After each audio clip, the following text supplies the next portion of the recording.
बैलगाडा क्षेत्रातील एक असा नंदी, जर तो आताच्या काळात पळत असता तर त्याच्यासारखा पळ आणि त्याच्यासारखी अंतरात गाडी कोणत्याच बैलाला लागली नसती. आम्ही गोष्ट सांगतोय बैलगाडा क्षेत्रात एक काळ गाजवून बसलेल्या सप्तहिंद केसरी मोठ्या लक्ष्याची. त्याने त्याच्या जीवनात 500 पेक्षा जास्त शर्यती तो पळाला होता आणि 400 पेक्षा जास्त शर्यतीत त्याने 1 नंबर केले आहे.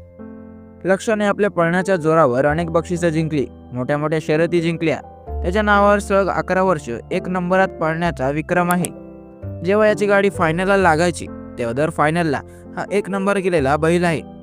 त्याचा बहुतेक काळ हा बैलगाडा क्षेत्राच्या बंदीत गेला, तरी त्याने त्याच्या नावावर एवढे विक्रम केले आहेत. या बैलाची खासियत म्हणजे तोंडावर नाही तर 100-200 फूट अंतराने निकाल घेणारा हा बैलगाडा क्षेत्रातील एकमेव नंदी आहे.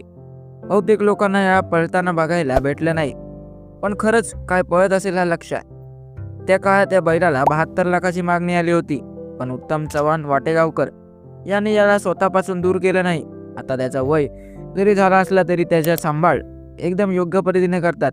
लक्ष्याने महाराष्ट्रातील करोडो लोकांच्या हृदयावर राज्य केलं आहे. म्हणूनच तर मोठ्या लक्ष्याला बैलगाडा क्षेत्रातील देव म्हणतात.